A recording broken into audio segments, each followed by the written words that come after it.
the past 10 years trying to figure out, I really enjoy doing this. I really like talking to you guys. Yeah, me too. Hell Like yeah. this is awesome. Hell yeah. Like it's fun. We're all just trying to have a good time and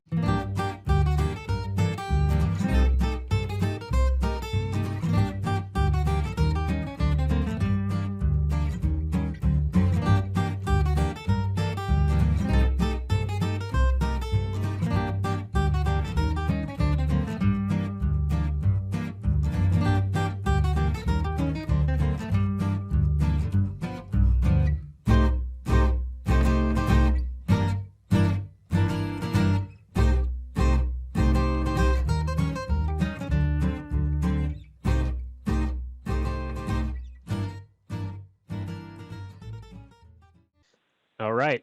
Hey everyone. Welcome to the Dylan and Joe Basement Podcast. I'm your host, Dylan. This is your host, Joe. Hey, everybody. And today we got a special topic and a special guest, but we'll get to that in a second.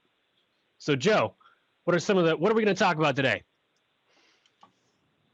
Boom. We're talking about a huge topic today. It's very steeped in also angry ideas, brilliant ideas, the future of science, the folly of science. We're talking about nuclear power, and specifically nuclear fission and nuclear fusion, and what that means in the world in the past and going forward today. How does that address one of the biggest problems in the world, Joe? And what I mean by biggest problems is, since the dawn of time, we have struggled with how to make power, how to have renewable energy, and things like that. Where does nuclear power come into that? Well, nuclear power is one of our most modern forms of energy. I mean, if you're looking back into the past, like you said, Dylan, energy has always been an issue. It's how we live. We consume things to gain energy to survive. When we're breathing in oxygen, we're using cellular respiration to get energy that way. We need energy all the time to be alive. And whether it comes from lighting a fire and cooking food and using it for light and warmth back in the prehistoric times, all the way up to now, we're going to have to run an entire power grid of a nation. Energy is a huge, huge deal, and it's how we all survive. And unlike back when we're just burning wood, we graduated to burning dinosaurs and burning coal to get our energy. But nuclear power is one of our newest versions of it, and it takes the initial power that comes from what's within an atom and the forces within it, and using that energy to power our electric grid.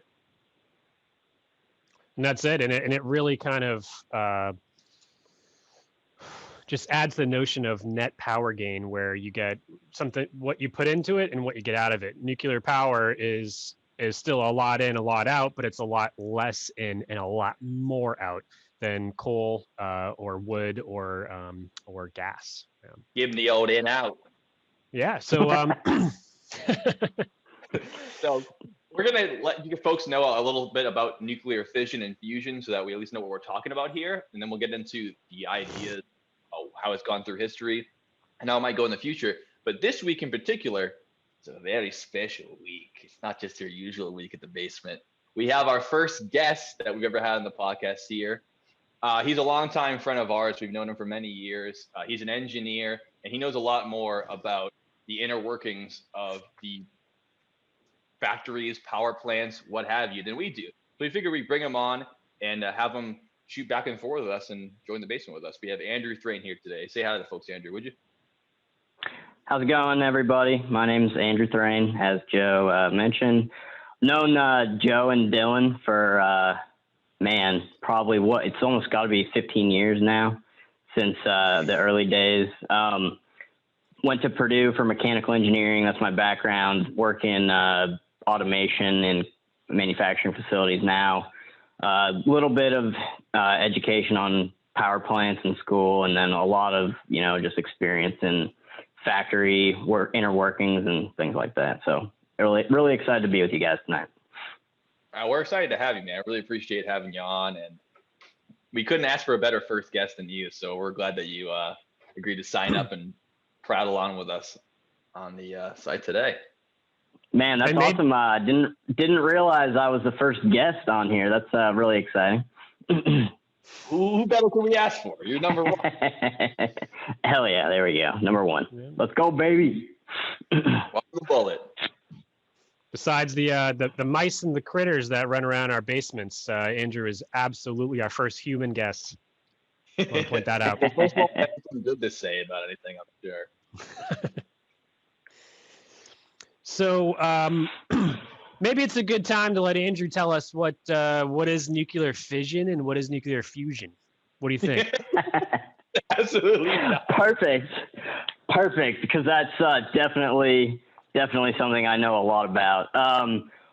So my background in that, basically, fission is where you're separating atoms to create energy. Things like uranium that we're all familiar with, you can blast lasers at and blow the atoms apart of those metals, those heavy metals, and they can separate and create lots of energy that way. With fusion, you're basically doing the opposite. You're compressing some matter into a really, really dense material and adding tons of heat, and you're trying to fuse those molecules, and when that happens, or atoms rather, and when that happens, you're basically creating tons of heat and power that way. So that's kind of the difference from kind of a mechanical perspective. The chemistry part of it, I can't comment all that much on. I mean, that is basically exactly what we're talking about today. I couldn't have put it any cleaner than that. I think I'll just describe to the folks here just the difference between the two of them so that we're going on and we can kind of differentiate. Talking about fission versus fusion, because although both of them use the power of the atom's nucleus or subatomic power, they're not the same thing, even though they generate a lot of power either way. So I'm just going to differentiate that quick for us folks, and then we'll be able to move on and know what the hell we're talking about here. So the reason why nuclear power works so well is because of the strong nuclear force.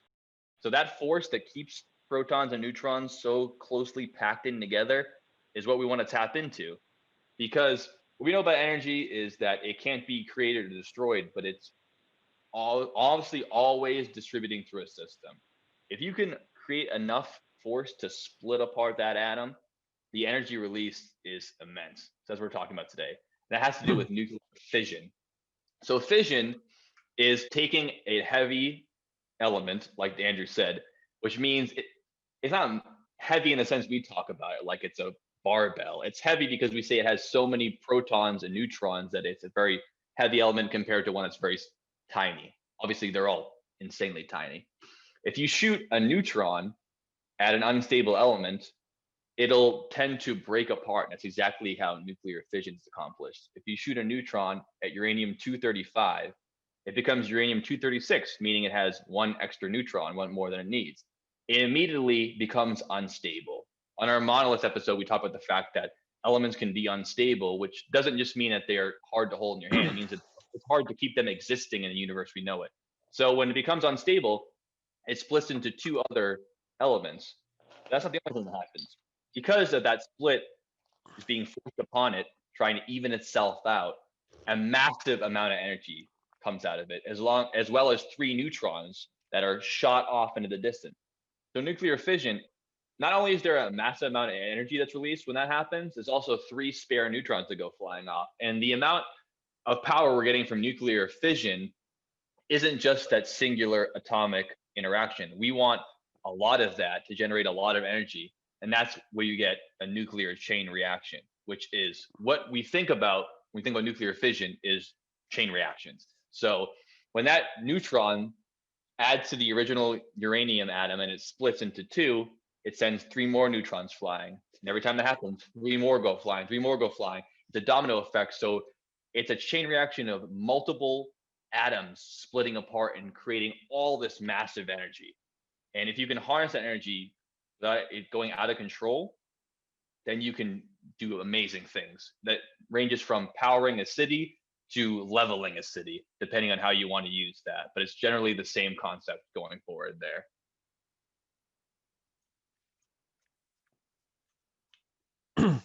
That's right. It's all about that strong interaction, folks, and that's called the Coulomb force. I think I was reading.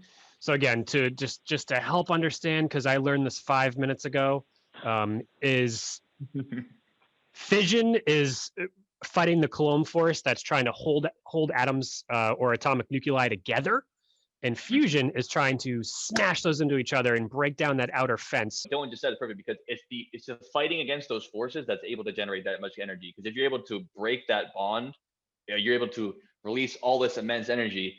And fusion is the exact opposite. You have to take very, very small, relatively, atoms. So something like hydrogen, which only has one proton and one neutron, and you're trying to smash them together to fuse them together. Now that's a lot more difficult to do than to break it apart when you have an unstable heavy atom. Because picture putting one more block on a Jenga tower if it's already falling over. That's like fission. You're adding that little element and then it all comes crashing down. For fusion, you're trying to take two Jenga blocks and push them into one block. It takes a lot more energy to do it, but you can get a lot more energy released when you do, because when two hydrogen atoms smash together and fuse, now you're releasing much more energy than fusion, even, because you're fighting the force. I mean, picture how much effort it takes to take two strong magnets, take the opposite poles and push them together. That's hard with your hands.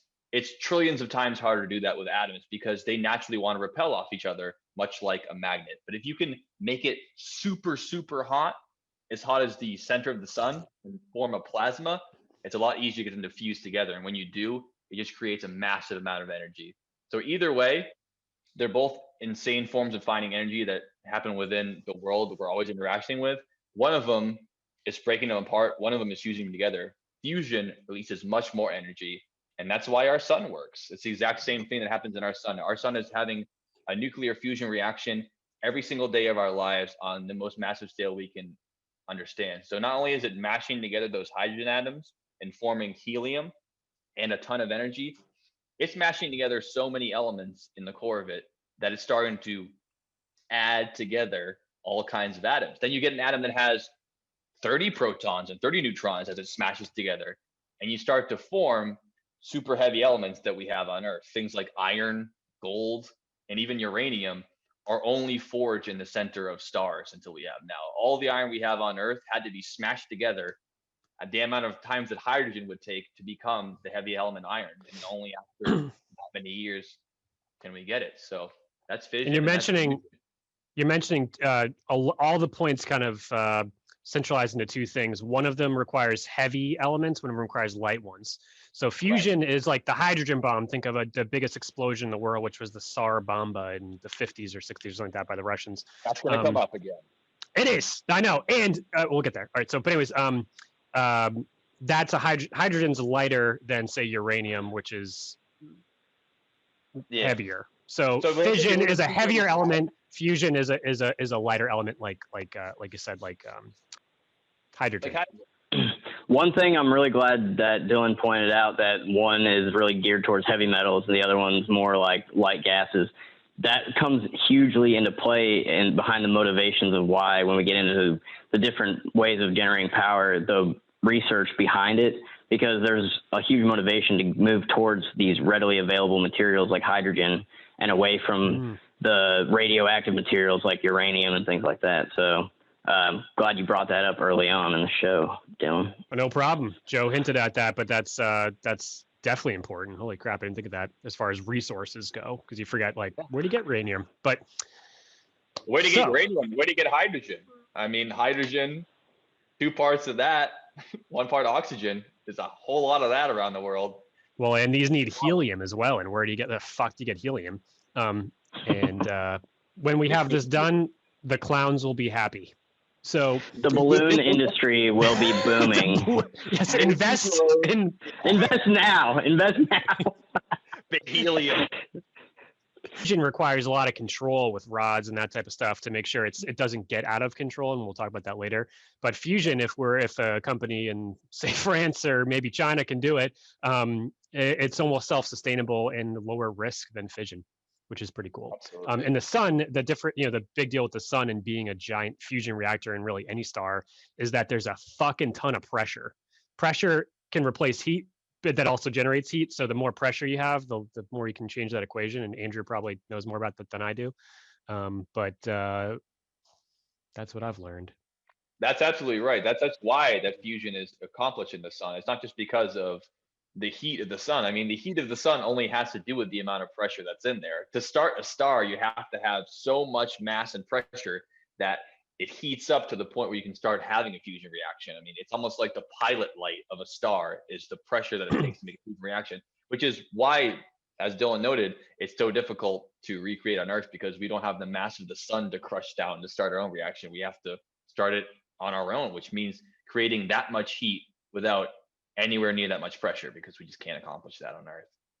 Yep. And this is, I forget, does anyone have the number? I mean, like the fusion reactors that are in place in that small tiny town in France, as well as the one in China, isn't it like 200 million degrees or something? Yeah, for some time, we'll get into this when we talk about the reactors. It's so hot that we literally have a part of the Earth, which is inside the reactor, which is the same temperature as the sun, which is insane to me that we can have something that hot on Earth and we don't all die immediately. Yeah. Wow, that's an unbelievable point. I had no idea it was actually as hot as the sun. That's crazy. Yeah, it has to be, or fusion's not possible. So it's not only that, yeah, it has to be as hot as the sun. It is there. We can contain at the point. I mean, this is what we're talking about today, folks. This is the magic of nuclear fission and fusion. It's like using the world in a way that we would never have understood 100 years ago, but it's a massive impact on the whole world. And I think that on that note, we can kind of tap into the history of nuclear power and how we got to where we were today before we're going to talk about what's going on right now and why we might want to take it easy on nuclear power or kind of lean forward into it and think this could be a great thing for the future. Totally. So let's do it. So, Joe, do you know where we're going to start with this one? Because I don't know how far back we go with this stuff. Is this a Leonardo da Vinci idea? Did Jesus come up with this, or did someone like Oppenheimer really be the brains behind this whole entire thing? And well, was that fission, or was that fusion, or was that physics? Well, it is physics, but like, who's really the dude who really made this concept? Who invented atomic energy? Well, I think we all know Jesus was an alien, so he definitely knew about this. He just chose not to tell us because he had all the knowledge of all the things before the world happened and all his powers there. But as far as we know on Earth, people had been understanding the idea of how particles work in physics. I mean, chemistry goes far enough back that people started really dealing with it in the 1700s, but that came upon the idea of the energy that's inherent in an atom.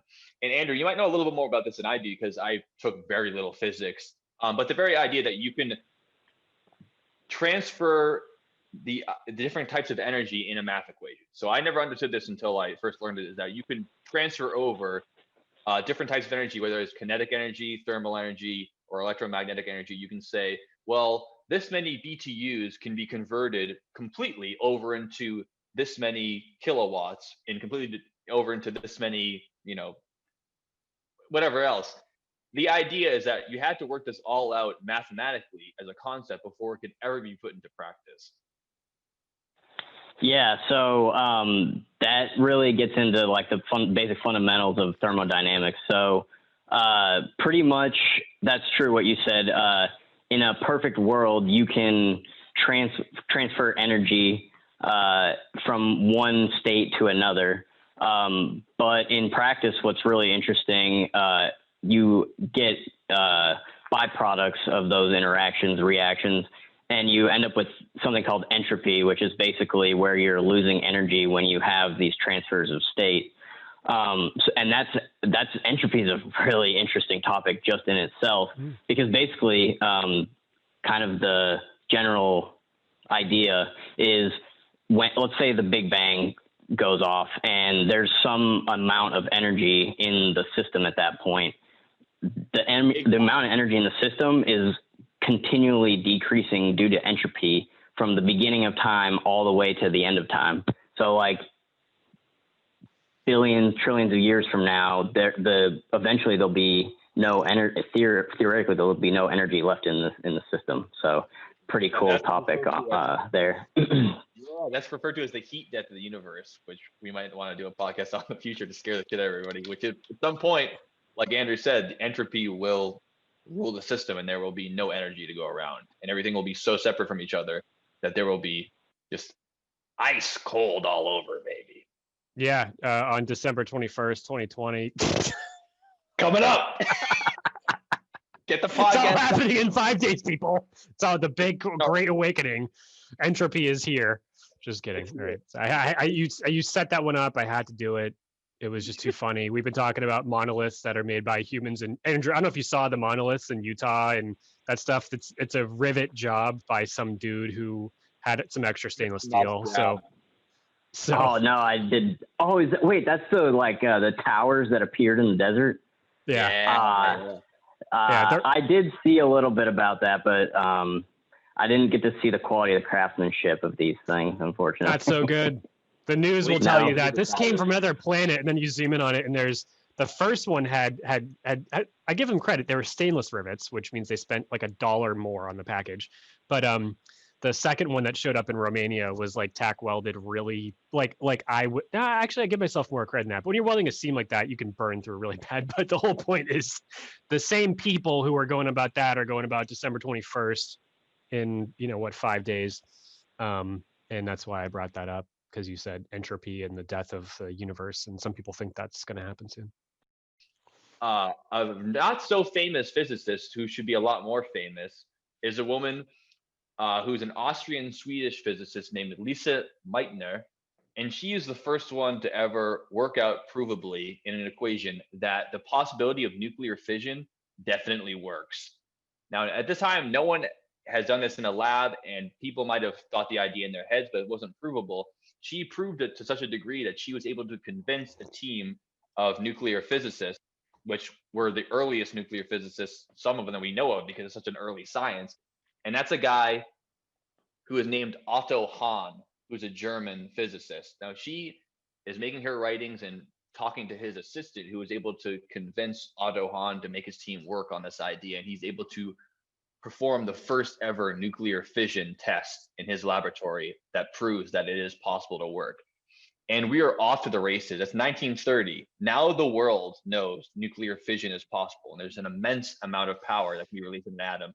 And if we know our history a little bit, 1930 is tapping on the door of a major world event that happens to wrap up into this. So a couple of years later, as the project is getting off the ground, another scientist from Germany that we might be familiar with named Albert Einstein. Have you heard of him? Einstein? Yes, I have. Thank you. Danke dish. Huge scientist. Obviously, still today, he's the prototype for a famous physicist and his equations have been so important. He was actually a huge proponent to Lisa Meitner and said that she should be more famous. In fact, when a Time magazine posted a magazine about his birthday, he wrote in and complained and said, "You didn't make one about Lisa Meitner's birthday, so I'm not going to talk to you folks." And told them to go fuck, because they wouldn't talk about her because she was a woman in 1930. They're not going to take her seriously, even though she's the one who came up with the equation that made it possible. So Einstein realizes that fission is possible, and because of the fact that they are now taking over Europe, we're talking about Germany at this point, is taking people from all other countries and they're shipping them off. Einstein in particular was one of the smartest people in Germany and was also a Jewish scientist. And he figured if Germany is going to have this power of fission, they can easily use it to make a weapon. And that's exactly what they were going to do. So he decides to write a letter in confidence to the United States of America, warning them and their major physicists saying, listen, Germany has the power of nuclear fission. They're working on it now. It's possible. And not only is it possible, it's inevitable. They're going to make a bomb with the power of fission. And even then, we don't understand the true potential of fission the way the physicists do. But in 1930, most of anyone on the earth didn't understand. The president didn't have an understanding of it. Most military members didn't. Those scientists had to do their job of convincing these people how important this is going to be.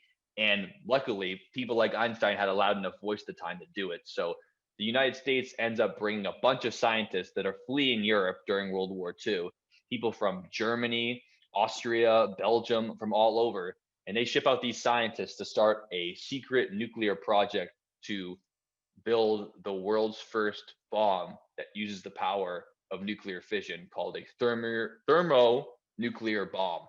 And that's going to be what we call the Manhattan Project. The war, Germany invaded Poland in 1939, and then he got out right in the brink of time to then create the worst thing humanity has ever done. One thing that's a little interesting. So I live near Knoxville, which right next to Knoxville is Oak Ridge National Laboratory, and that's where the Manhattan Project was actually developed back in that time. Yeah, and it's pretty cool. They call it the Secret City because back then, when they were first developing all the technology, that area of the country, in as far as on paper, didn't exist. So they couldn't tell their families where they were or what they were doing because it was so classified at the time. Wow, that's fucking awesome. So have you, what's it, can you go there now? Can you see anything, or is it a military base? Yeah, so they're actually still a lot of activity there. It's very, there's a lot of technology and like development work that goes on there. There's a lot of engineering jobs and things like that still. You can go there. It's just like a city now. Wow, that's cool. So there's housing. Is there housing, or is it just really kind of a place to work like Area 51? Not So really, but you know what I mean? Like Area uh, 51, you don't live on. Yeah. So there's like the city of Oak Ridge, the town of Oak Ridge, and then like in Oak Ridge is the different classified areas where they have different facilities for.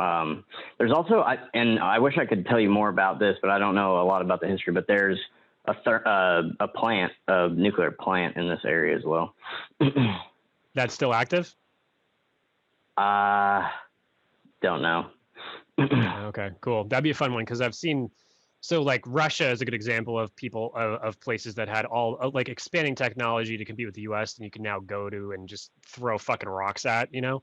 But I don't know if you guys have seen those videos of the cooling towers in different parts of Russia where people just stand in and just look up and do cool things. And if in Knoxville, that's an opportunity for you, that could be pretty sweet. That's cool. Yeah. No, definitely nowhere that you can go and adventure around an old nuclear facility. Yeah. Like Nice. That's a really fucking cool fact, though. I mean, nothing that cool exists. There's some cool shit everywhere if you really look, but to be a part of the biggest secret from the late 30s through the end of the war is like pretty hardcore. I mean, up in the Northeast, we've got a lot of abandoned stuff, but it's really just support stuff. So there's, you know, missile silos that have been cemented over in like the Middlesex Fells area in like Somerville, Medford area, but nothing like really crazy. It's all, you know, me and Joe, defense systems on our Atlantic wall. We've got, you know, whole coastal defense for multiple different wars for fending off invasions, but nothing like the Manhattan Project secret. That's awesome, Andrew. Yeah. And yeah, like you noted, the Manhattan Project was super secret. Like you said, they weren't even allowed to tell anyone about it. I mean, not only is this top secret, like you're going on a mission to another country, you're talking about the most important weapon, perhaps of all time, but definitely at the time was the most important weapon, and people couldn't know about it. They had to take this entire team of physicists from all over, wherever we could get them, all over Europe for mostly. And the project was led, as Dylan mentioned, by Robert Oppenheimer, and he was a physicist who was a nuclear physicist and was at the forefront of this and was chosen to put on the project. So the project took multiple scientists, and picture everyone else involved, right? All the staff to work the facility, the security, everyone involved was on top secret clearance. They were not allowed to tell anybody. Most people actually lived on the facility, like you said, which doesn't usually happen on the site, but it added to the secrecy of this subject because if anyone knew they were doing it, it would have compromised the project, which luckily for the United States, it did not, because they were able to come up with the world's first thermonuclear bomb, and they came up with two of them. Back in that time, we dropped bombs a lot differently than we do now. I mean, once we understood rocket technology and how to send nuclear warheads across the world without using a plane, that's how we do it nowadays. If we ever do it, we won't be talking anymore. But at the time, they had to build a bomb and drop it out of a bomber. That was how they dropped bombs. So just because this is a different kind of bomb doesn't mean they could do it any other way. So they took off with a plane. It's very famous now, called the Enola Gay. And they developed the two working bombs that were used the same way, uranium-235 with plutonium in there. And they developed Fat Man and Little Boy, which are the nicknames for the two bombs that they go on to drop on Hiroshima and Nagasaki to devastating effect that show the world the true power of the atom and the true power that comes from nuclear fission, what we're talking about today. Obviously, Russia and America had multiple test drops before the first attack was ever done to test to see if it worked. Some of the scientists who are the smartest physicists when it comes to atomic energy in the world hypothesized that when they launched the first, or dropped the first nuke rather, that there's a chance the atmosphere might light on fire. And they're the smartest people in the world. Like, no one knew it was going to happen when the first one went in the test site. They were scared as shit. And the military members who were standing with the binoculars weren't quite as scared because they didn't understand the sheer power of it. But after they tried the first one at Los Alamos and saw it go off, they all knew how powerful it was. They went on to drop it on both those cities, like I said, that were devastated from then on. So when a nuclear bomb goes off, it starts that fission chain reaction we talked about.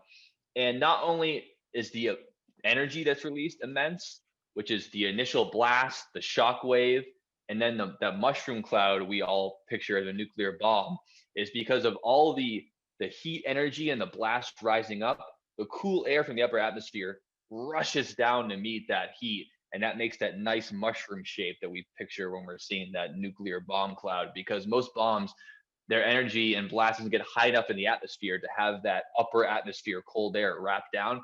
So when you drop a usual payload, you won't see that nice mushroom shape as you usually do. And the other thing we haven't mentioned about fission, and we mentioned briefly, is the radiation factor. So not only does this create a giant blast and a huge amount of energy and force, it has the after effect of radioactivity. So radioactivity is the part that makes it work and makes it go on. We said unstable elements are the reason why they break apart. They want it to be completely even and stable. And radioactivity is just the waves and the particles that fly off whenever an element is not stable. So the same reason why you can't hold uranium-235 in your hand and survive is because of the same fact that it works. It's so unstable that you're constantly being bombarded with subatomic particles and waves that tear apart your DNA structures itself. It's so small, it tears apart not only your cells, the DNA inside your cells.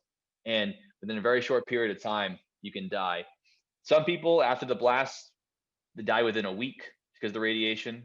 Some people die within a year, and some people die 10 years later. But when radioactivity comes into contact with biological beings, it tears you to shreds. And that is the aftermath of the bomb, which is the fallout afterwards. So not only is it the blast, the radioactivity makes an area uninhabitable, not just for that time where the fires go out, but for generations. I mean, we'll get into Chernobyl and what that means, but this part of nuclear power is the big black spot on it. Radioactivity and radiation is so dangerous and lasts for such a long time.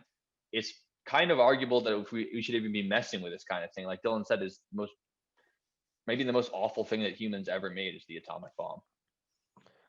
Oh, it definitely is. And and a couple other little facts to kind of go on some of your points. The Enola Gay was a B-29 bomber. It was the newest bomber in the fleet in the U.S. I think it was still the Army at that point, or it may have been the Air Force, depending on when the Air Force was, I think, officially created in like 46, 47.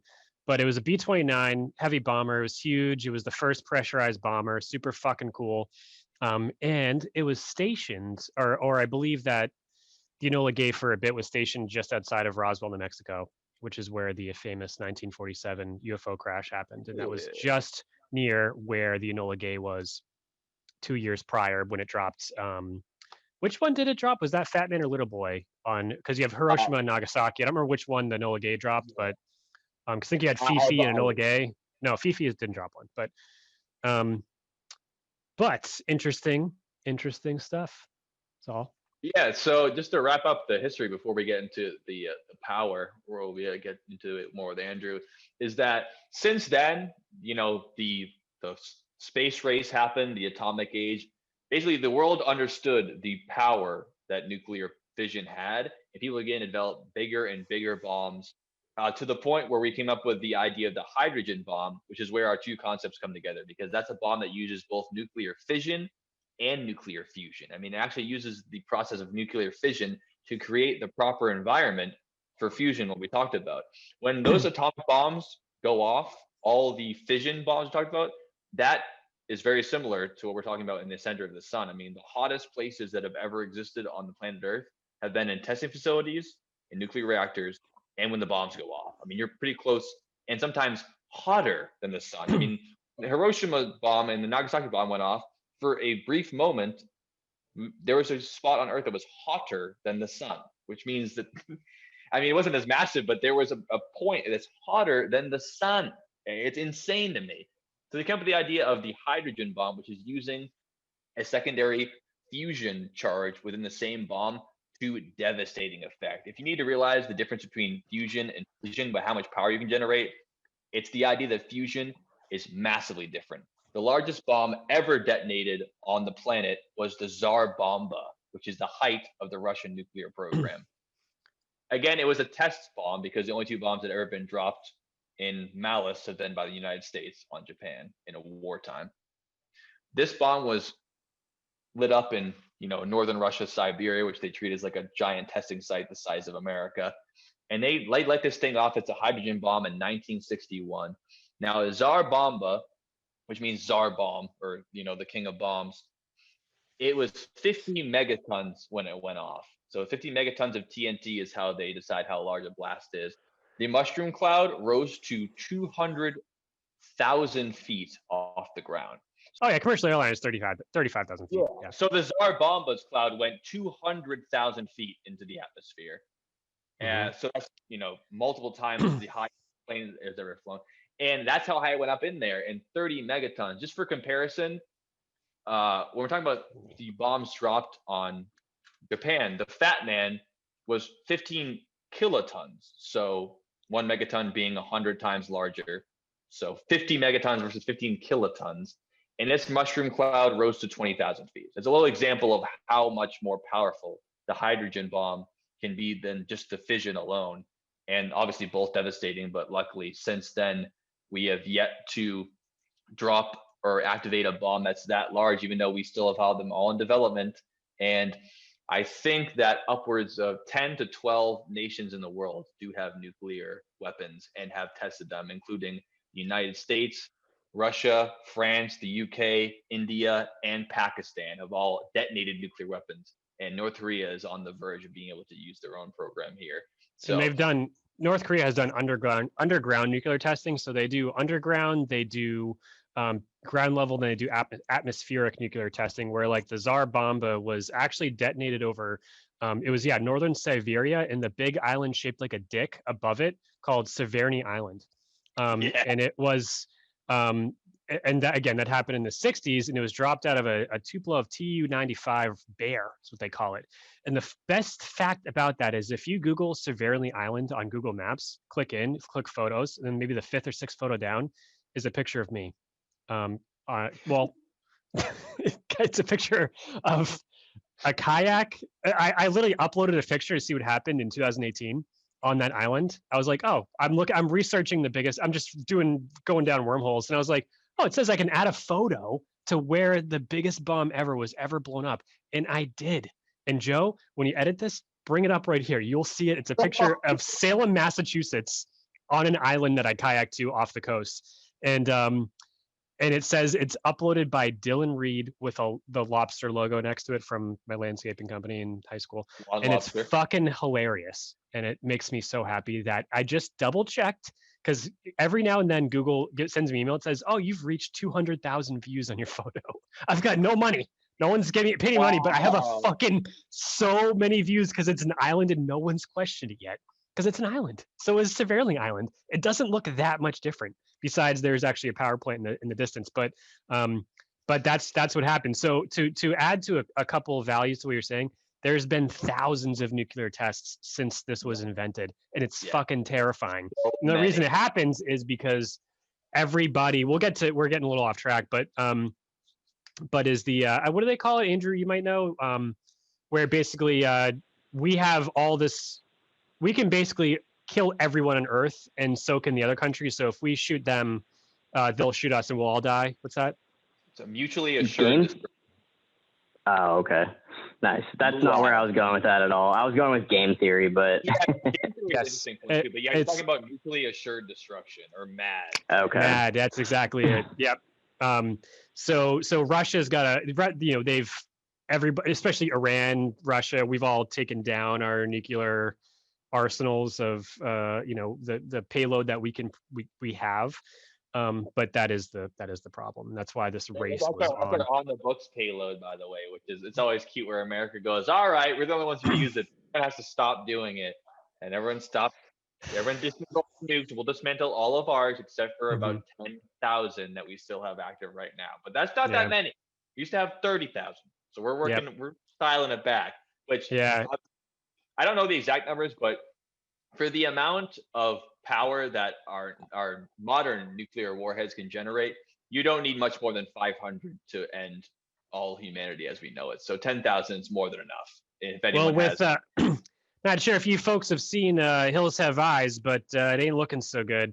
Hills Have Eyes was set in that part in the deserts of New Mexico, and it was probably specifically New Mexico, where they were downwind from these sites because you blow up an area, the dust goes in the air, and all of a sudden you have nuclear fallout, which is just radioactive dust that goes on. These people have birth defects or whatever it is. And specifically the worst case possible, and it's the worst fucking story in the whole fucking earth, is the Marshall Islands, where we did underwater nuclear tests, and we did like 60 or 70 of them, and that's the size of Hawaii, and we just blew the fuck out of that place. But it was full of locals, and it's a really shitty story, but that shitty story exists in a lot of other countries too. We didn't kill anybody directly, but indirectly we did, because we said, hey, we're just going to do some tests here, and you guys can go back home when we're done. And that didn't happen. Absolutely. Yeah, that's a good point. The amount of tests that have gone off. I mean, there's a video on YouTube is worth checking out where all it does is show you a map, and there's one blip every time a test goes off. And it is horrifying seeing 1945 until today, and just the amount of them that gone off. It's completely insane. When you see the aftermath and how much radiation, how devastating it is, when we talk about Hiroshima, we talk about Chernobyl, we're going to talk about just the devastation that it causes, the idea that we're spewing that into our planet 1,000 times over in order to make sure we can kill each other. It's fucking disgusting. But it's an unfortunate truth. Like you said, it is what it is, you know? Yep. A fun fact too, my father-in-law, when he was in the Air Force in 1964, he was a ballistic missile analyst technician for I think it was the Atlas V missiles based in Oklahoma. So those places you go, like Nebraska, Oklahoma, North Dakota, that's where they put these things that are the intercontinental ballistic missiles that go into low orbit and then kind of take that pathway to hit anywhere on Earth, which is why we're concerned about North Korea right now, because they're getting close to that. Do you want to tell that story about him working there? Yeah, so I'm trying to pick his brain as much as I can. There's not a whole lot of story besides, he enlisted in the Air Force. He's from Long Island, and they sent him to Oklahoma. And a lot of his buddies were in Nebraska near SAC, which is Strategic Air Command, where our B-52s, which would be our nuclear bombers that would drop the big ones, but most airplanes are nuclear capable. But yeah, I forget what base it was in Oklahoma. Basically, what they do is they do simulated tests, and that's kind of it. Besides that, you're kind of just walking around, hanging out with your buddies and waiting for the day to end because you don't want to have to actually do your job. But these are missile silos that are 10 stories or more, maybe even 20 stories. I mean, they're really freaking big. And the Atlas V is outdated. It was replaced by I think the Minuteman missile now is what we have. But the Atlas V was a solid rock. No, it was a liquid rocket booster, which is why it's been replaced, because they had to periodically take the liquid oxygen out of it and then refill it with new stuff. So it was like a cycle. Whereas like the Minuteman missiles, which we have now, are solid rocket boosters, so they don't require as much maintenance, and they're more reliable. Interesting, cool stuff. So yeah, he just said basically there wasn't a whole lot to do besides just show up and wait. Hurry up and wait, I think is the word. Yeah, I mean, that's an interesting concept to be an expert at your job and be trained every day to, in case of disaster, turn the key, as it were, and launch these weapons that are going to ostensibly end the world and make sure that they go down with you. And that's an interesting, weird job to have. To say, I'm going to train every day to be an expert on this, so in case anything happens, I can handle it with precision. But I also am every day waking up hoping I never have to do my job. Weird. No, not good. You're making that decision. It's you. It's the ballistic missile submarines. the aircraft that are on like I mentioned SAC, fucking hilarious acronym, but Strategic Air Command, based out of just outside of Omaha, Nebraska. They constantly have B-52s within minutes of Russia all the time on both sides, on the East Coast and on the West Coast by Alaska, going like this. So if something ever happened, they are within minutes of being able to drop a nuclear bomb. And some of those crashed. Did you know that? One of them crashed in Pennsylvania. It was called like Project Silver Bullet or Silver Yeah, Arrow. Silver yeah, Arrow. It was Silver yeah, Arrow. I don't know if you know this, Andrew, but there's a B-52 with like nuclear. 4 to 6 thermonuclear bombs that took off out of Westover, Massachusetts, in between the 60s and the 80s, somewhere in there. I forgot about this. That took off in bad weather when the B-52 had, I forget what model it was, but it had the smaller tail. It wasn't as big. And it was a pilot who was a B-17 pilot in World War II, super experienced combat bomber dude, took off out of Westover, Massachusetts in a snowstorm and made it over Pennsylvania, and the tail broke off and it fucking crashed with 4 to 6 thermonuclear bombs on it. And he told his wife that morning, hey, I'll always call you if you don't hear from me. He crashed or ejected out of a B-52. Like half the crew died, and he ran to somebody's house and made a call to his wife and said, "Hey, I'm okay." And then they found a B-52, part of Silver Arrow project, that had nuclear bombs on it that fucking crashed in Pennsylvania. This happened. This actually happened.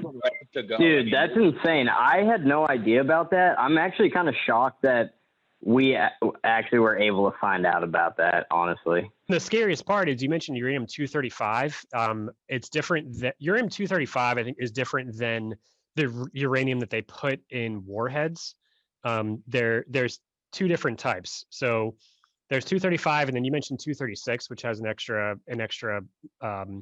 neutron added to it. One of them is volatile and like explosive, and one of them isn't. You can right now go to unitednuclear.com and buy uranium, and it's not the same uranium. It's not the same uranium, and you can get it mailed to your fucking house, but it's not the same uranium that blows up in bombs that you can that is or is highly radioactive and is going to give you cancer. Oh, so real quick, so uranium found as you'd find it in like a brick or whatever, it's mostly all uranium-238, which is completely inert. That's not uranium okay. exists in nature. That's why it's not radioactive when we find it mostly. But a very tiny part of the brick you'll find, because the nature of uranium, will be uranium-235, which is a stable version of it. And that's why we talk about enriching uranium. So when we find uranium, 99% of it is completely non-useful to us. We want that 1% that we can use to start fission. And enriching uranium is a process where we take that brick of uranium and we make a whole lot of more atoms, 235 instead of 238. That way, when we launch the neutron at it, it becomes 236. Now we get a bunch more of a powder keg to go off than usual. And that's why uranium itself isn't inherently dangerous. It's the fact that the enriched, U-235 can be the one we really need. So that's I think what you're talking about there. Yeah. Yep. And just for exactly what I'm trying to talk about. I just don't know what the hell I'm talking about. So it's the other one. Yeah, 238, then enriched to 235 is what you're saying. That's right. Got it. Cool. Another really weird just side fact is that like during all these times where the U.S. was super like bonered up about nuclear weapons, they made handheld ones, you know, like a rocket launcher that had a little tiny warhead on it. Yeah, it went absolutely nuts. It actually worked, and it has it's like a mini nuclear explosion. It still is it has the fallout, it has the radioactivity, it has that type of stuff, but doesn't blow up a city. It just like really fucking sucks. You know, like it's, you know what I mean? Yeah, the concept works if you scale it down or up. I mean, the idea that you have this actually mounted on a soldier's back, it launches it up, it causes the same results. You just scale it down. Still still the fallout, still devastating. Yeah, exactly. And another small example of that is I think the A-10 Warthog has a uranium-packed round, and it's specifically just because of, I don't know, Andrew, why do you think? Because I can't answer this. Uranium obviously is heavier than, let's say, regular steel. Why would an A-10 Warthog that has a round that's like this big have a uranium-packed round? Like, what's the point of that if it doesn't blow up into a situation? I have no idea. Well, use your fucking brain, man. I think about it. Like, why do you think dude, it's heavier than most metals? But perhaps they just want the. I have no idea if maybe they want the mass behind it to help blow shit up. Bingo. Okay. You both just nailed it without just dancing on the topic. It's not that it's radioactive or that it's going to be able to start fission. It's exactly what you said. It's a super heavy element. So they actually call them spent uranium shells. So uranium has either been discarded after being enriched, or the extra uranium, like you said, it's such a heavy element. I mean, I don't know where iron is in the periodic table, but it's heavier compared to hydrogen or carbon. But uranium is such a heavy element. If you can make a shell and a round out of uranium, it's so heavy that the impact force is so much greater. So you can rip right through a tank when you usually use steel or copper or whatever round you're going to use, in war, if you're going to have a different kind of slug.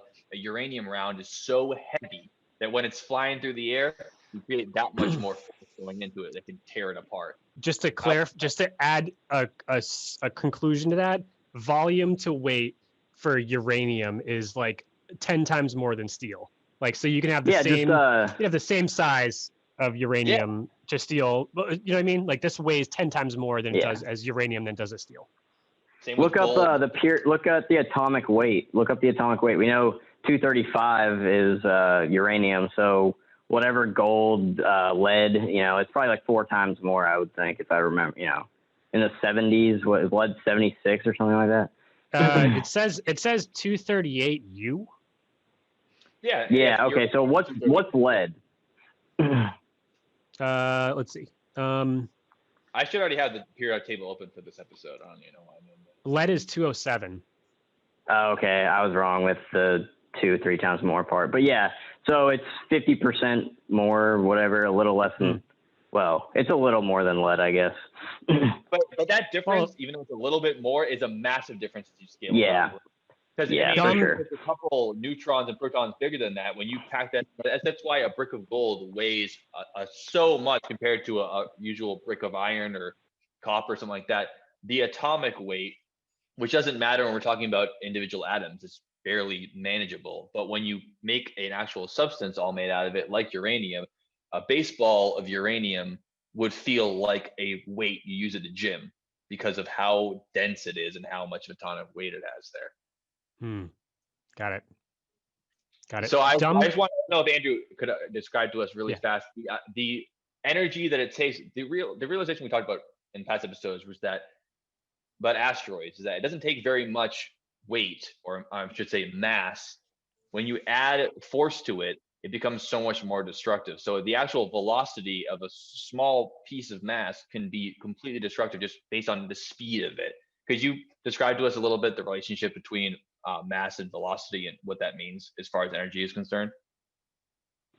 Yeah, so you guys might remember the relationship once I say it, but so kinetic energy is 1/2 mass times velocity squared of the object. So you have a exponential growth relationship with the velocity compared to the mass, which is just linear. So if you double, like say you shoot an object 100 miles an hour, if it's 1 kilogram, then so if you have the 2 kilogram ball and you launch that compared to a 1 kilogram ball at the same velocity, it'll be twice as much energy. Whereas if you launch it at 200 miles an hour versus 100 miles an hour, 200 squared is exponentially larger than 100 squared. So you get much more energy related to velocity than you ever can get when you just are trying to change the variable of mass.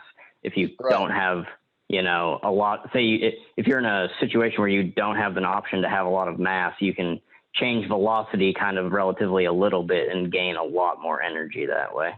For sure. So in other words, if you're taking a cannonball that weighs 1 pound and launching it, and taking a cannonball that weighs 2 pounds and launching it, it's not that much of an increase. It's about 2 times the amount of the original one. But if you can launch it at twice the speed, you're getting the equivalent of a cannonball that weighs 4 pounds hitting it, rather than that, just because you're increasing the velocity. Like you said, exponential growth, meaning it's compounding upon itself. So you can keep adding more and more weight, but it's much more efficient to add more and more energy for that velocity because you get that much more of an impact than just having a more massive object. That's absolutely correct. Yep. Wild.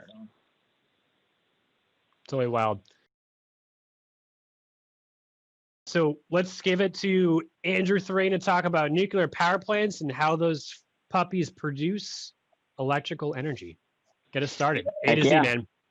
What do you think? All right, sounds good. So I think I'll go through a little bit on how generally it works, and then get into high level power generation, and then we'll focus back in on some other stuff. So first off, just generally power plants and nuclear power. So about probably 2/3 of a nuclear power plant is going to be really similar to any other turbine-based form of power generation. So for a coal plant or a gas-fired, natural gas plant or any other plant like that, you're going to have some kind of source of energy, and then you're going to somehow release that energy by burning it, mostly is what we do now. And that will boil water usually, which will create steam. And then that steam is fed into a turbine, which extracts the power from the steam, the energy from the steam.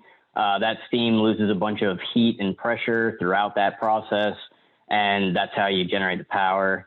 And from there, your turbine is spinning up a generator. So that generator is then pumping power out into the grid. So that's pretty much how that works from like a super high level. Then once the steam it's condensed and returned back to be heated again. So that's a closed loop cycle. Some are open loop. Well, actually, maybe all of them are open loop, where you're basically, that's what the cooling towers are for. You're burning off. Actually, that's right. Sorry, not a closed loop system at all. Open loop. They're pumping water into the plant. They're doing what I've just described, and then they're releasing that steam through the cooling towers. So anyone that's like wondering what is coming out of a cooling tower, it's just steam. It's nothing to be worried about. Okay, so that's kind of the general. The coal plants work the same as nuclear power plants. I mean, they have the same idea, right? We're trying to spin this turbine to have this electromagnetic coil conduct electricity in order to transfer that into electricity. So coal plants burning coal work similar to light water nuclear power plants, which I thought was pretty interesting.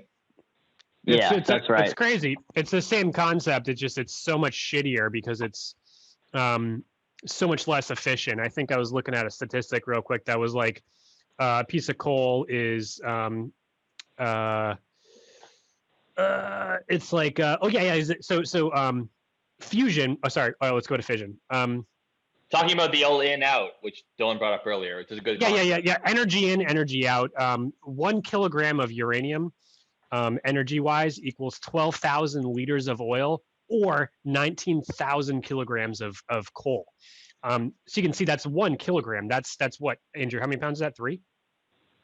2.3 or something like that. 2.3. Yeah. So like, let's just say like 2 pounds of uranium equals 19,000 kilograms of coal. That's how much energy in equals energy out. Totally fucking wild. And just so another thing too is I used to live, you guys have all been to my apartment, or when I first lived in Salem over that direction. It smelled like a barbecue all the time because there was a coal plant. Literally, I was like, someone's grilling. It's like December.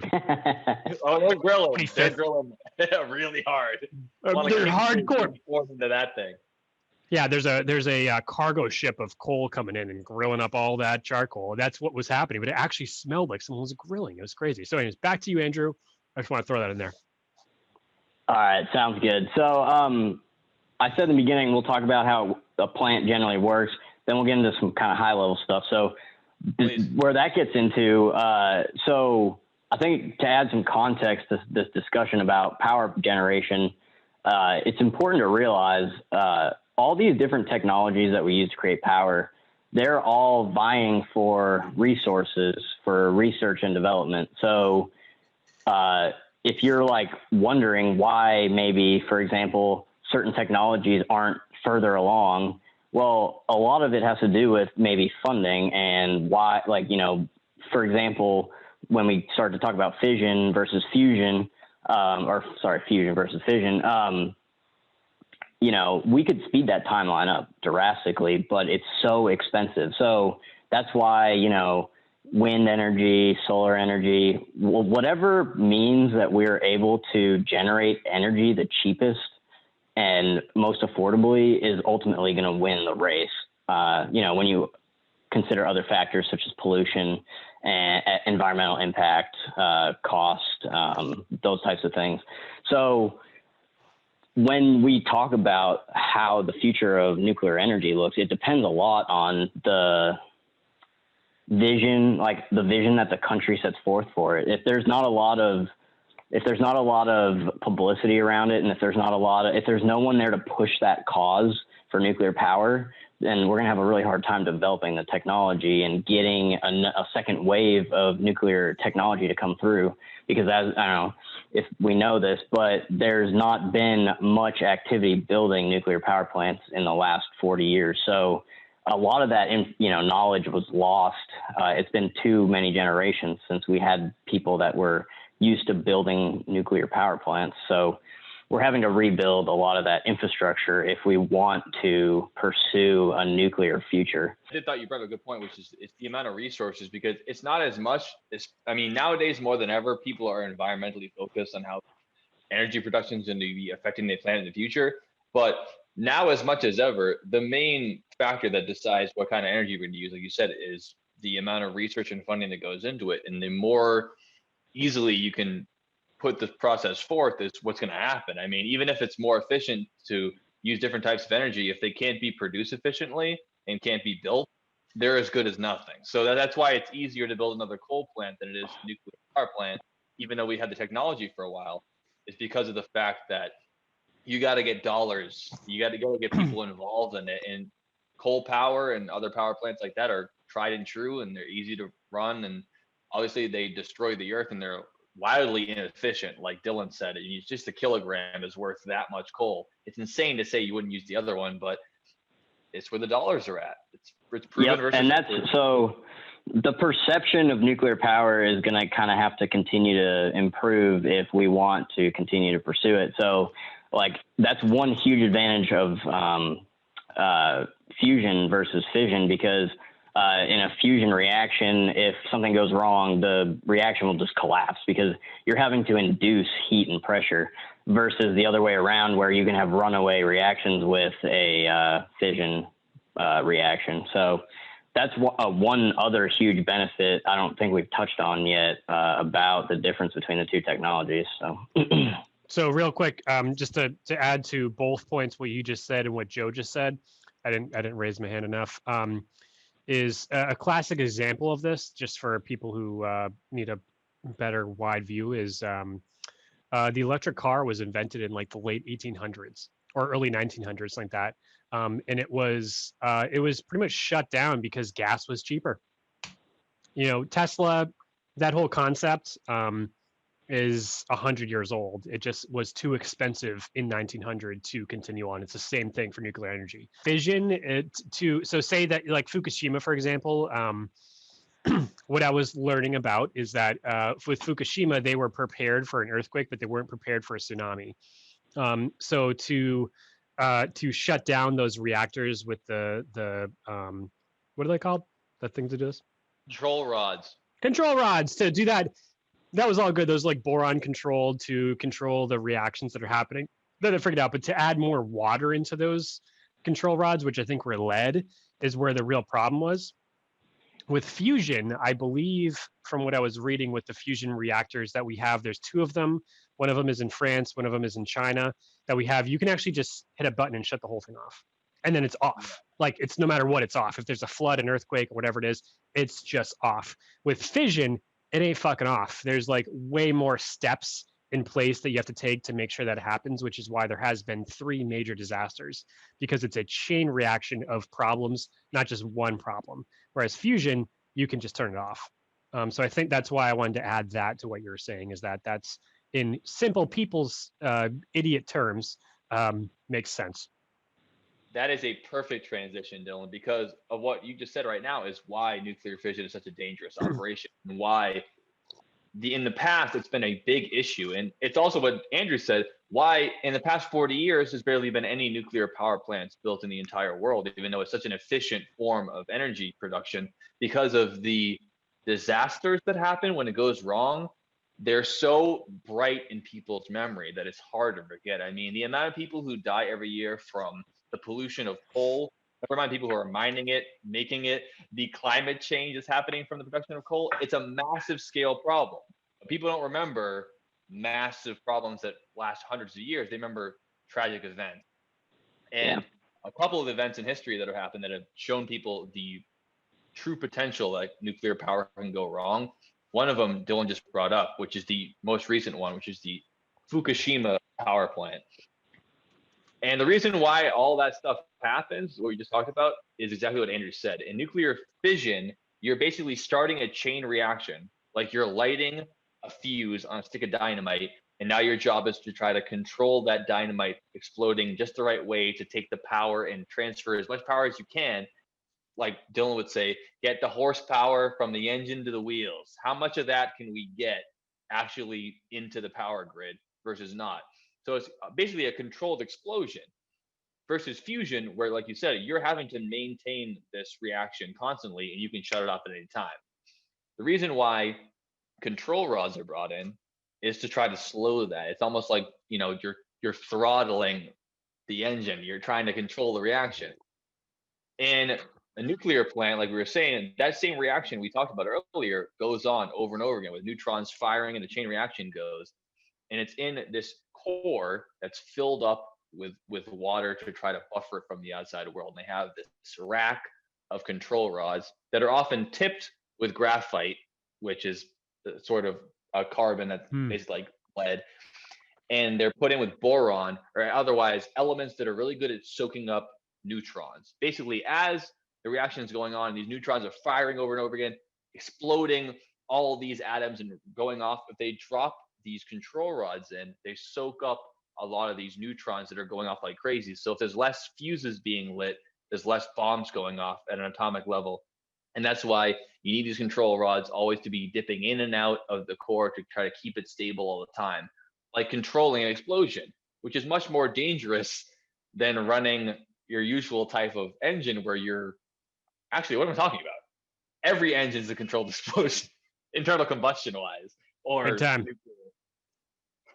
Andrew, Joe, you mentioned graphite. Andrew, is graphite similar to lead in composition? Because I know that at Chernobyl, for example, those firefighters who like originally showed up at the scene, they were like, "What is this?" And they're picking up either graphite or lead, which encapsulated the control rods.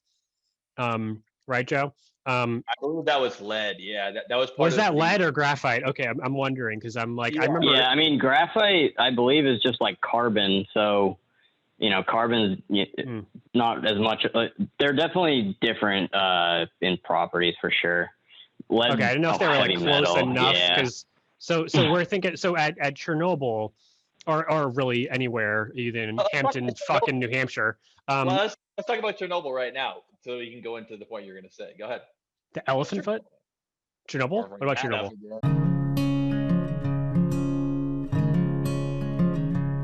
So what we're talking about, Fukushima, is the most recent nuclear problem, which happened to that tsunami that Dylan was talking about back in 2011. But the most famous nuclear disaster we know about is in Chernobyl, which is in Pripyat, Ukraine. And it was what happens when this delicate system you have goes haywire. Nuclear meltdown is when that reaction goes uncontrolled, and there's all kinds of backup systems to try to stop this from happening. But once a total nuclear meltdown happens, it's nearly impossible for humans to stop it.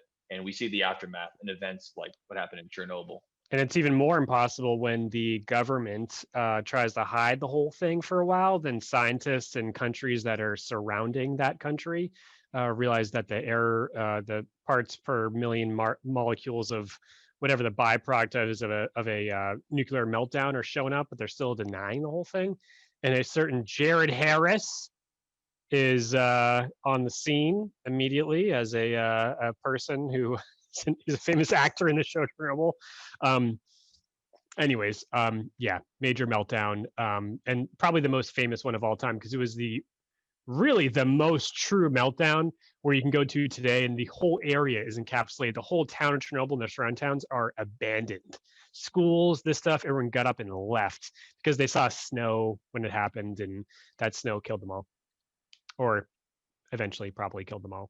Yeah, they kill people for miles around. There's people who are witnessing the night where the meltdown happened, and there's a lot of mistakes made that only in the past now So can many we look back mistakes. on.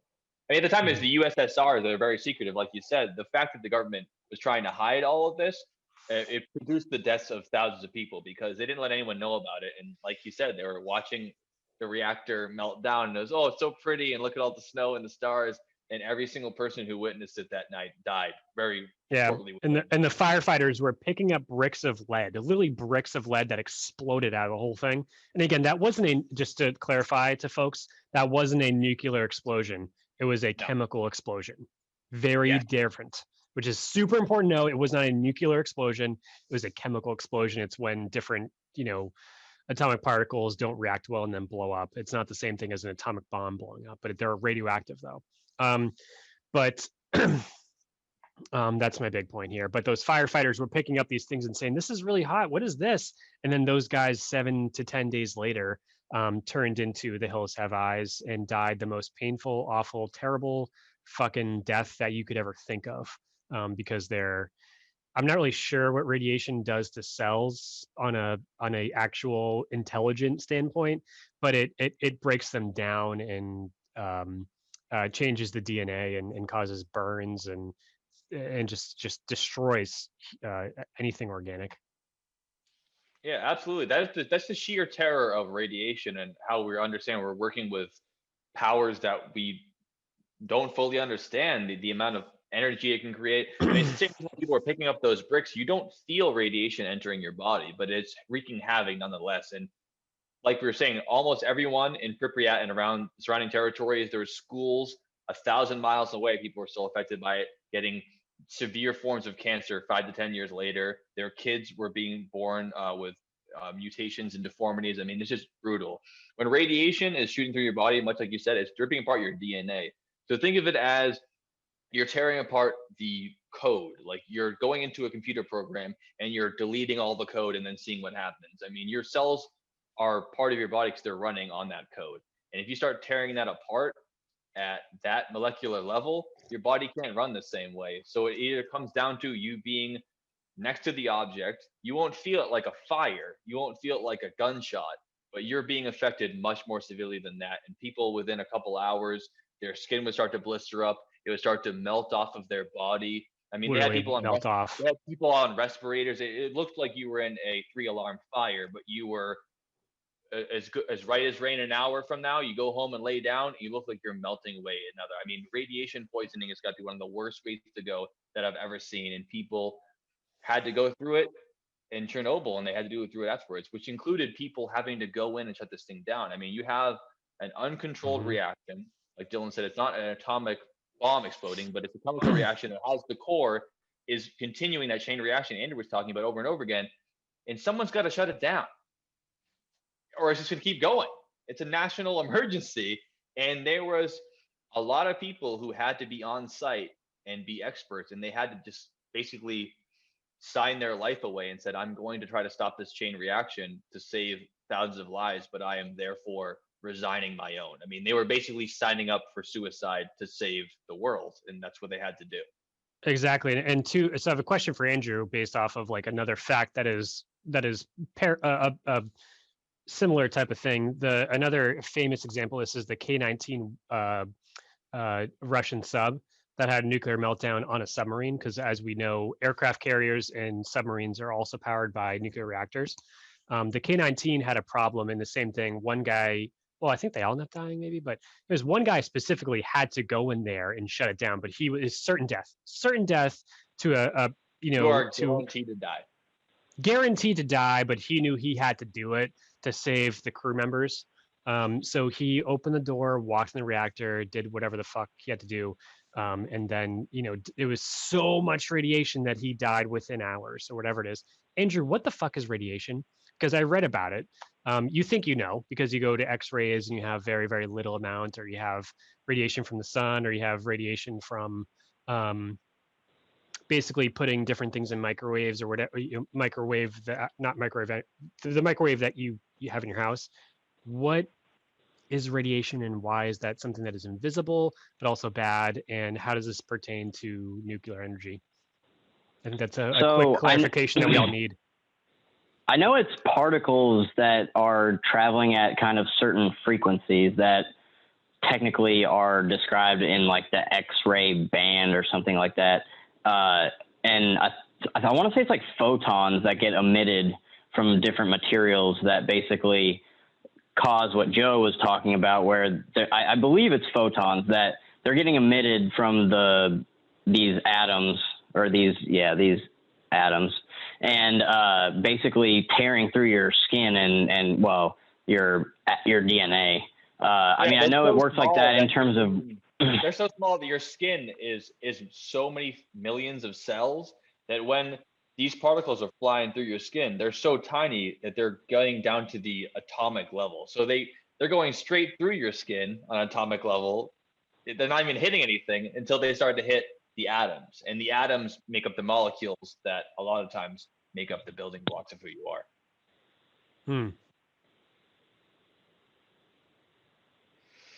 Think of it this way: if you're going to take a knife and you're going to stab a country, it's not going to hurt the country. But if you get someone in the heart, now you're starting to do some damage to the country, right? If you get 1 million people in the heart, now it's a disaster. So radiation is someone trying to stab somebody, but it's the size of a country. And only if they hit your heart does it really get you. Unfortunately, you have trillions of atoms in your body, so it's going to get a lot of I know that was the really scientific answer you were looking for, Dylan, from me and Joe, but it is. Sorry to disappoint. No, it is, because I was just reading, because but to really learn what that actually means, and that there's a piece of like the elephant foot in Chernobyl is a really popular artifact, I'd say. It's like a meltdown of it's like it's the most radioactive piece in Chernobyl, and it looks like an elephant foot. And like that is a thing that you could look at right now that looks like it's something sitting in my basement, looks like that. But if you come within 20 feet of that thing, you're almost certainly going to die, but you won't know that for like 7 days. Oh yeah, and there's also weird. So there's a half-life of all radioactive material, and yes. It's like the time that it takes to lose half of its radioactivity, I think, or something like that. And so like you can calculate how long something will be radioactive at a level that is dangerous to humans. So I'm sure out there is some date that some scientist has said that like you could go back to Chernobyl and it would be okay, but it's a long time, buddy. That's how long these radioactive materials are still radiating. It's not just, let the fire burn out. It might take 100 years. I mean, we're talking about tens of thousands of years. I mean, they don't think you could go back to Chernobyl for at least 10,000 years before it's safe to be there. I mean, it's just kind of the forces we're working with here, is that it's just the effects go on and on forever. I mean, there's safe levels of radiation. People inject radioactive elements into their bloodstream. They go into an X-ray or a CT scanner, and you can track how it goes in your body. The half-life of that particular radioactive chemical, 6 hours. So after that's done, oh, nice. And that's how they use it in science and medical practices. But a lot of elements, such as radioactive waste, which nuclear fission reactors make millions of tons of every year, are completely dangerous radioactive for thousands and thousands of years. There's one big part about nuclear fission power plants. There's nowhere to put the shit. You can't just let it go in the ocean. You can't even just put it out in the desert. You have to bury it under feet and feet of concrete. And there's really nothing good to do with it, because it won't be not dangerous for upwards of 30,000 years. So we don't even understand that when it's going to be not dangerous again. That's a major setback when it comes to working a nuclear power plant. It's just all the waste you just can't even be near. Yeah. It's pretty fucked. I got a question. So you got nuclear waste like that that's like crazy radioactive. And then you have radioactive dyes that you inject via IV into patients who need scans. So Joe, it sounds like you have a lot to say about this. I want to ask a question because I've had this done No, that's twice. what I was just talking about. That's all. That's what I just talked about. Yeah, I yeah, wasn't. exactly. Yeah, What? that was. No, I'm just No, saying I is just like saying it's a really good question because like there's a spectrum clearly, like of this whole thing, and like there's radioactive like Chernobyl, and then there's so like I think twice I've had it because you sit there and I have a CT scan. I think it was my last one was like a couple of years ago. I had like some crazy stomach pain, so they thought I had appendicitis. So they're like, all right, well, we're going to give you an IV and we're going to inject you with radioactive dye. So the CT scanner will be able to show more of what's flowing through that area. And first thing for you boys out there is when they do that, it feels like you kicked in the balls. She's like, it's gonna feel warm in your groin. I was like, okay, cool, that's fine. And I was like, it feels like I kicked in the nuts. Like I'm like just laying there and it feels like it just hits you, like it goes down the vagus nerve or something right to your ball sack. And then you're like, oh man, this sucks. But oh, it's terrible. You know, it really does. But like, I'm fine. That's like radioactive dye that shows up on a CT scan, which is again more. It's basically an X-ray in a different form that then reacts to the dye that goes in you. But like, why is that on such a level that is able to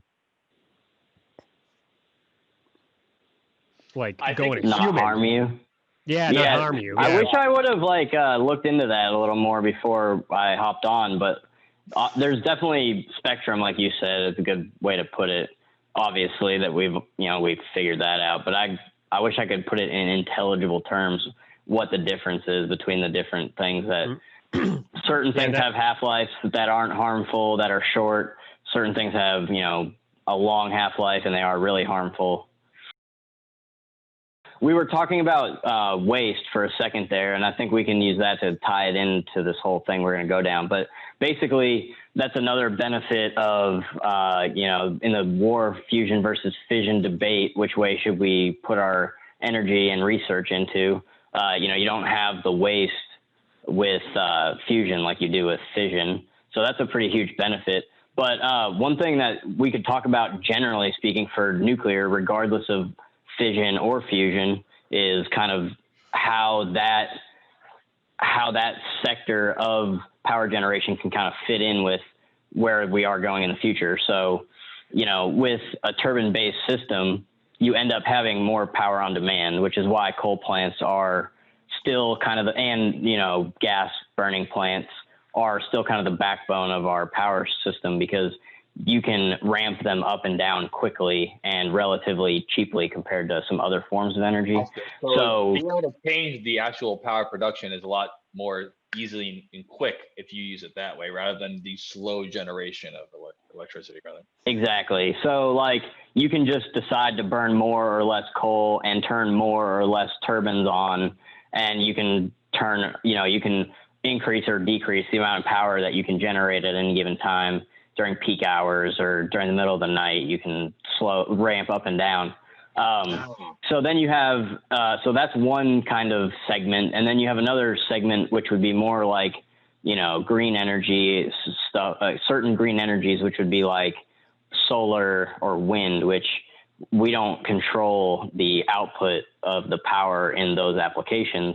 So in the example of wind, which is pretty interesting, it's more similar initially to like nuclear power generation, in that you're going to be generating and turning a generator with the wind energy. With the solar, where this gets really fun, we could go down the rabbit hole with this one. You have to you can generate and use that power right then from the sun, or you can try and store that energy somehow. And in all of these forms of energy generation, we need to develop the energy storage capabilities on the grid, because that's going to be a huge necessity when we start moving towards these different forms of power. That's changing it to on demand being beneficial versus taking time. If you can store it properly, you can have it on demand just as fast, right? Yeah. So, and I'm not super familiar with how quickly or slowly like you can ramp up different types of nuclear plants per se, but the technology that, or the part of the system that actually turns the output heat energy or pressure energy or whatever they're using into electricity from the turbine part of that system, that has the capability to go up and down. So at that point, you're only limited by what the nuclear reaction can do or not do. You can really ramp it up as much as you want. The consequences might be dire, though. Yeah, there you go. Get those control rods out of here. Let's see how hard this puppy can run. Heck yeah. So we could tangent on storage for a second. There's some pretty damn interesting things there. Actually, I wanted to mention one thing that I've been interested in for a while, but doing some research and was learning a little bit more about not too long ago. So, you know, we have batteries as one form of energy storage. Great storage. There's some really, hydro, that's, potential energy from unleashing water down into a pump or whatever. Well, think about like you can store like mechanical energy, like a flywheel. So you could, like, let's say you had a huge ass flywheel that you had a bunch of solar power and you didn't need all of it right then. So you have this big electric motor that spools up this huge flywheel that could be like millions of pounds. And you let that thing spin with its own kinetic energy. You'll have some losses due to friction, whatever's supporting that load, like bearings or whatever. And then from there, when you need that power, you just clutch that thing to a freaking generator and you start burning power, and it'll start sucking energy and it'll slow down that flywheel. But you can store energy that way. It's pretty interesting. Really fucking awesome. No, that's really interesting and cool. I've never thought of that. So when the sun is basically transferring energy to that flywheel, it's spinning very slowly like this, but it's so heavy especially at the outside where that energy is easily transferable the most, that it's just spinning like this. And then when you need it, you can again apply the clutch to transfer that energy via like a starter motor in a car, to a turbo, to something that's like an alternator that's gonna make actual electricity or energy like that. Yep. Exactly. That's really cool. I'm looking because so here's the thing is like, it's really, this is relevant. I have like, I think 12 solar panels in my house, above me. I do. Yeah, it came with them. And they produce in the winter like 2 kilowatts per hour. It's not a whole lot. That's like on average. It's like, that's kind of nothing. In the summer, it's like 16 to 20. But in the winter, but the thing is with the electrical, with the like National Grid or whoever you have, they kind of screw you because it's not like that goes directly into powering the lights. That power my solar panels produce pulls in here, then goes right to the company, and then I get a credit for it, and then it gets applied to my electrical bill. Nice. So if shit hit the fan, for real, I'd have to do some sort of crazy conversion to convert these solar panels into a storage situation, which would be batteries in my basement to be able to utilize that power. So they do nothing for me if I actually need them. It's really weird. So having something power a motor that's a couple million-pound flywheel is such a cool idea. I think it's awesome. Like, not that I can do that. I mean, I don't need a couple hundred. This 2 kilowatts an hour isn't powering a million-pound flywheel. It's not happening. But that's such a fun way to preserve energy. Yeah, you don't need a million pounds. So like you remember back to our kinetic energy equation. So for rotational mass, it's the same thing. It's just the rotational energy times the mass of the object. So if you want to store enough energy for a grid, you need a 1 million pound flywheel or whatever that math ends up being. But for a personal home, you maybe only need a few 100 pounds or less. I don't know. You could, it's easy math to do, but, so that's one way. Math to do. Well, you can look. It's multiplication. You just have to know what the equation is. But There's another cool way too that I was actually saw that someone's doing. So they have a crane that when when they have solar power coming in, they'll hoist blocks of concrete and they'll stack blocks of concrete. And then when they need the power, they'll unstack the block and they'll use the gravitational energy to power a generator. Isn't that badass? That is badass. It makes so much sense. It just makes too much sense. That's too good for us. Dude, it's crazy. Wild. All we need to do, like, so the whole, it's simple, like you can say in plain English, like what we're trying to do, but then like to find the best way to do it in practice is obviously like the challenge. So we're trying to extract energy from something somehow as cheaply and easily as possible, and then store it if we have to meet our demands, or use it right then if we can. Have a good way to store it and then a good way to use it. So nuclear can create it. We find whoever figures out the best way to store energy is going to kill every other country for energy forever. I mean, it's going to be insane. And it probably won't be batteries, to be honest. Eventually it'll be something else, something that no one knows about. Yeah, you're like, as we mentioned early on, your net energy is really the secret here, is that energy in equals like so many more times energy out. And that's what brings us to fusion, is that's like almost an infinite cycle of energy. In out. I think that's an interesting point to show how energy converting it in our minds, you might think it's different, like burning fires and pushing rocks and solar power. Those are all different ways of getting energy. It's all the same concept. And Andrew just showed right there how it can be transferred.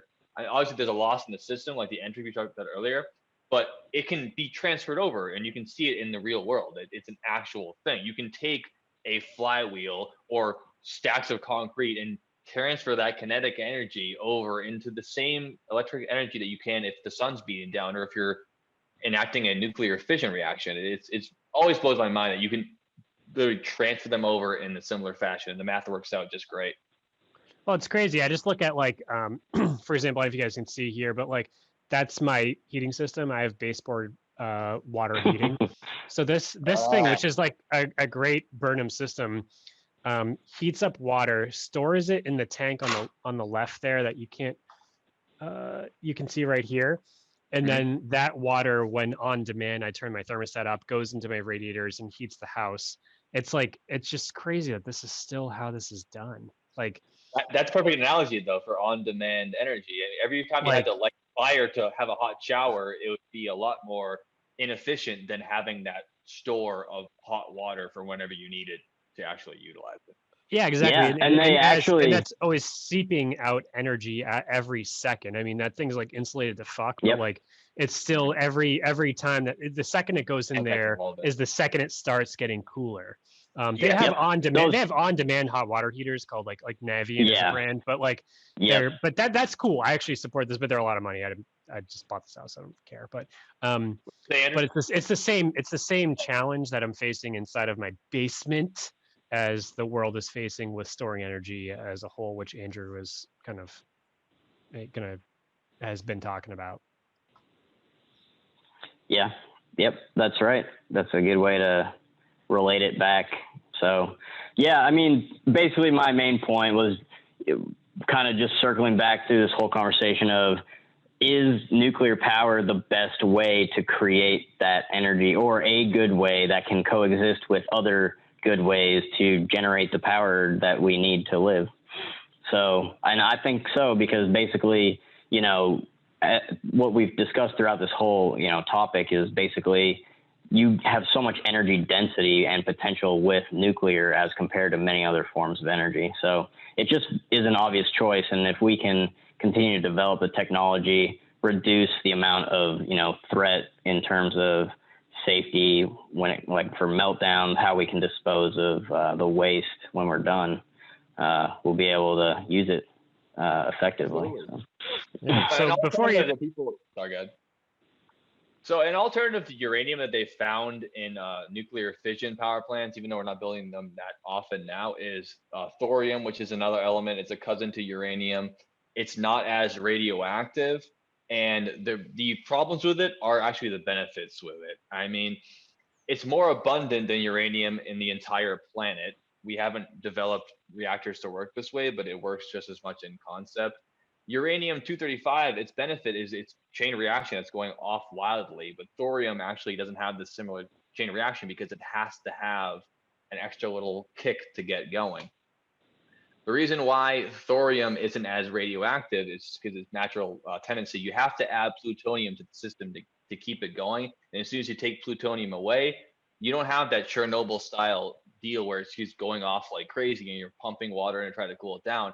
All you have to do is remove the plutonium in the system. So they could use thorium in a similar way as they use uranium, and they could just remove the thorium from the plutonium, immediate shutdown. So you could still have a similar style reactor and have it work just as well. I think that 1 ton of thorium can produce much more power than uranium. You said earlier that a kilogram of uranium is worth so much coal.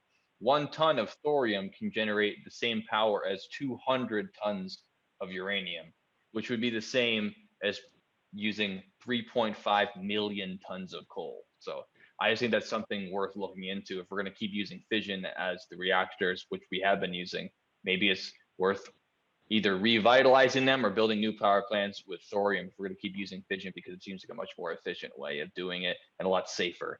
Also, the byproducts are about 1,000th of the radioactive waste we'd use with uranium.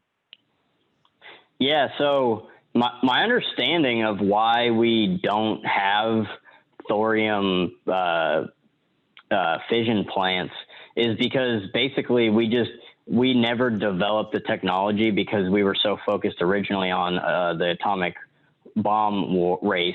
And so we developed that technology, but since there was no use case for military use for thorium, since it had very little explosive potential, they just never really put much development into it.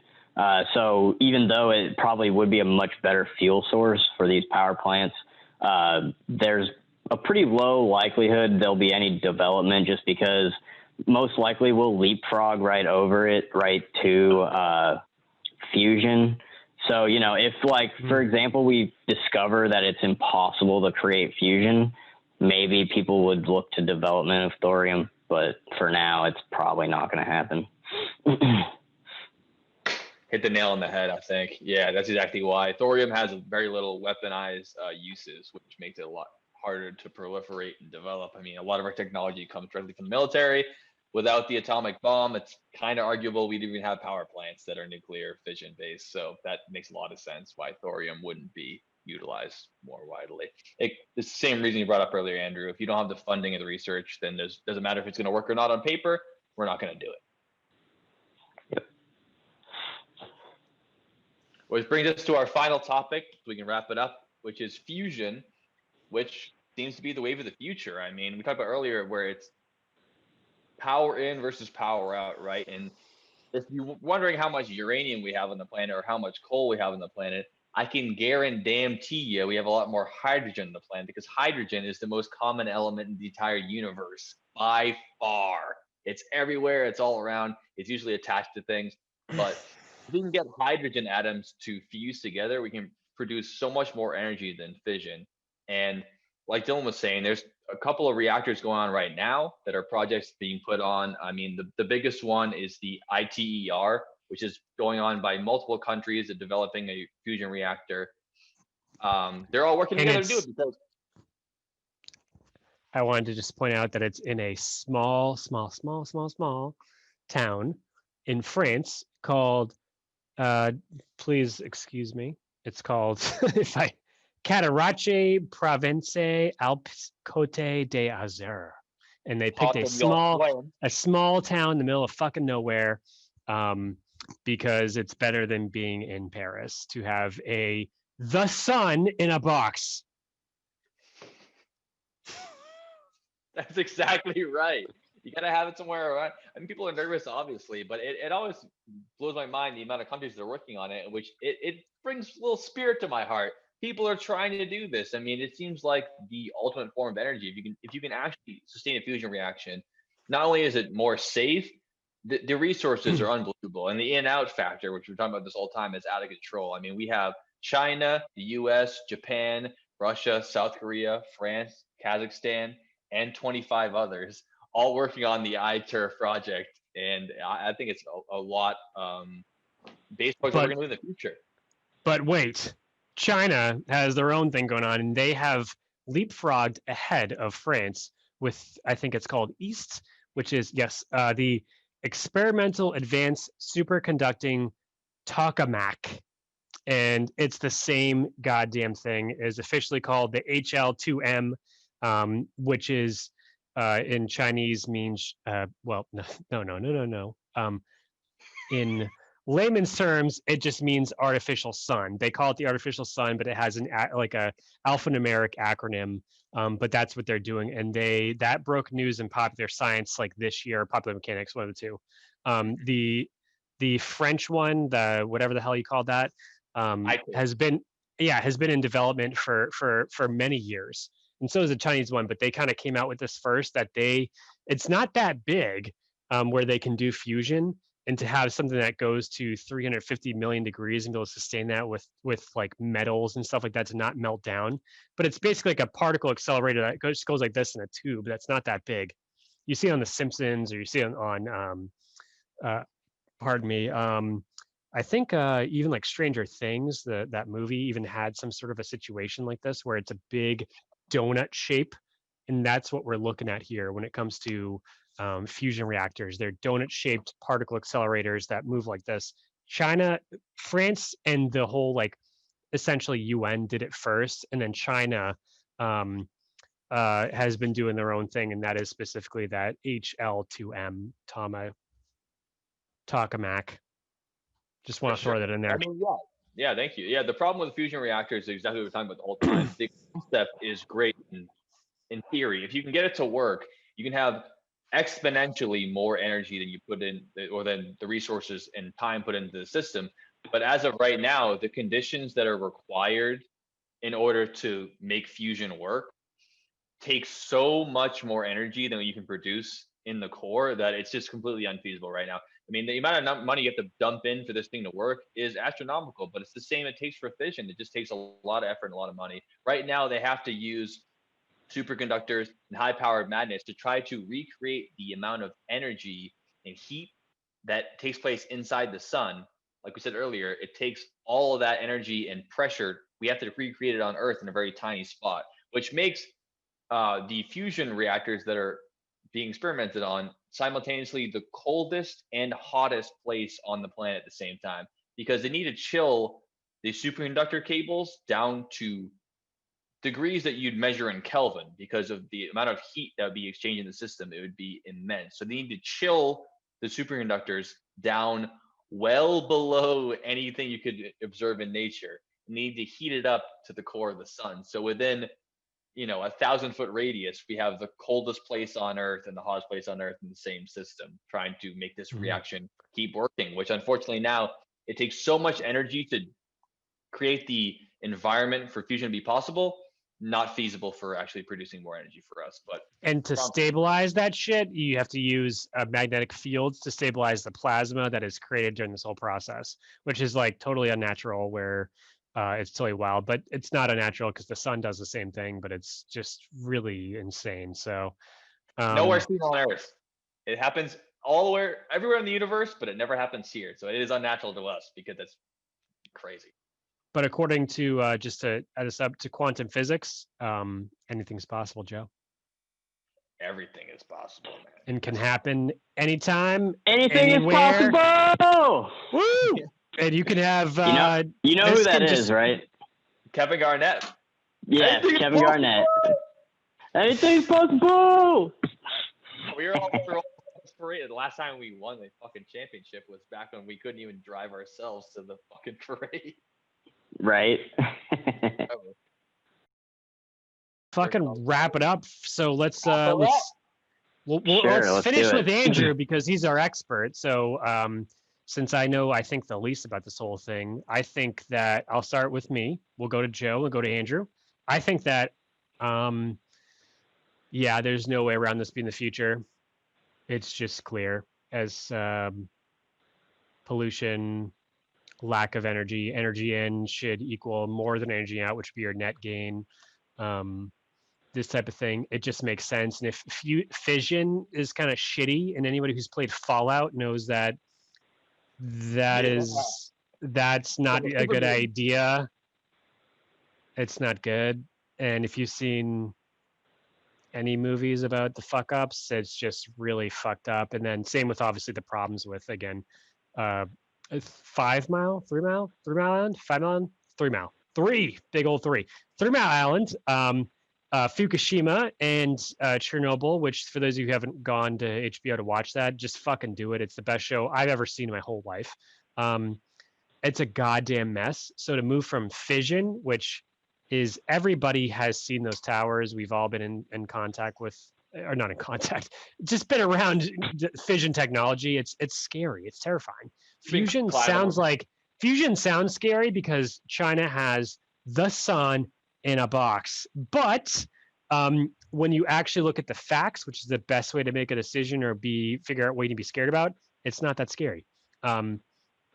Unlimited energy for the world just makes sense. It's one of our biggest challenges, our biggest pollutant, so on and so forth. So on to you, Joe. What do you think about what the hell is going on? Yeah, I think you just wrapped it up perfectly. I couldn't agree more. It's the concept of energy in versus energy out, like we said, the sustainability of it. And it has to do with the concept of their minds are so pinned on the ideas of it because the horrific nature of not only radioactive meltdown like that happened in Chernobyl and could have happened much worse in Fukushima, or you still can't visit within hundreds of miles of the event happening. It sticks in people's minds. I mean, it's a horrifying thing. It's an awful way to go. We're tampering with things that happen within the center of stars and within science understanding. I mean, obviously it's freaking people out. And that, along with its direct coupling with warfare and weapons, makes people immediately freaked out by the idea.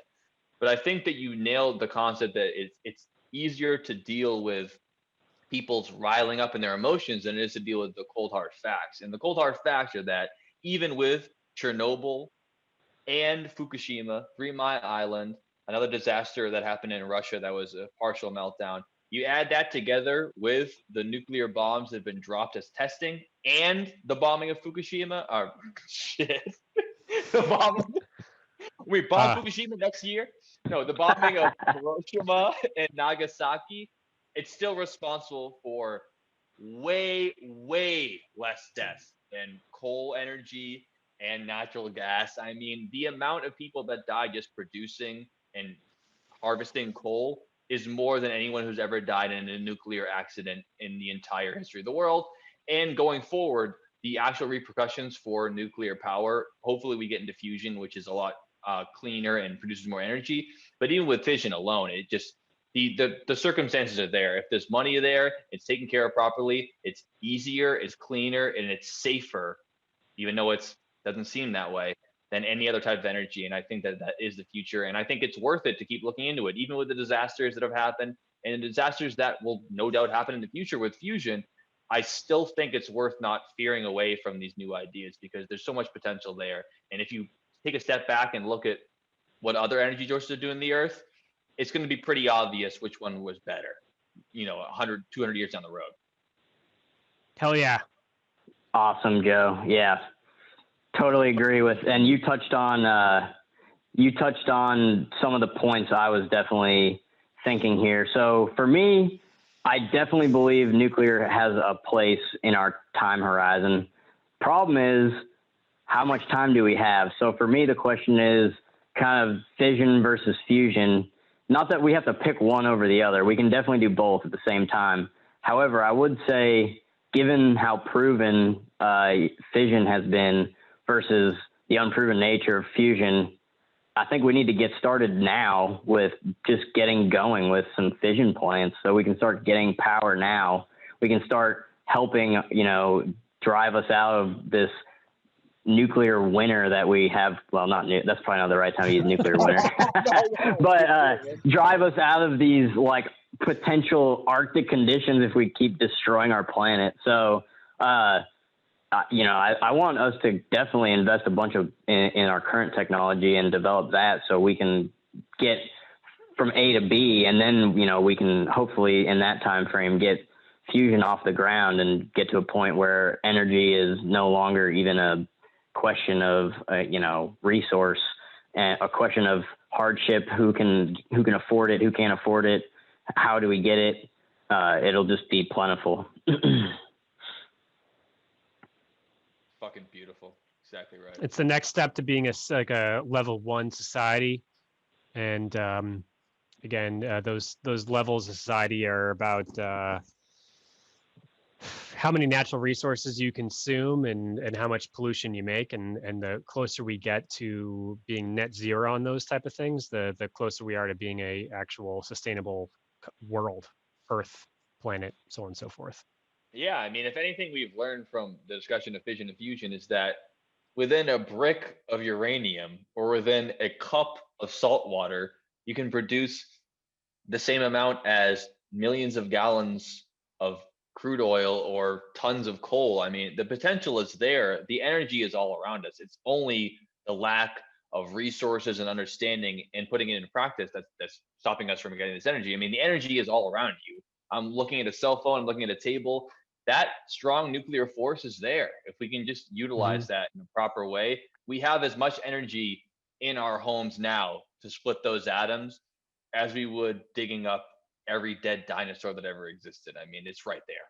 It's or even worse. Even worse is, like, we forgot to mention, people used to heat their homes with fucking whale oil, whale blubber. I mean, like, that's fucking insane. So talk about being a level like 900 society, is that you kill whales to extract their fat that they naturally develop to survive into things, then burn that. Like, what a fucking mess. But that was 100 years ago, not even.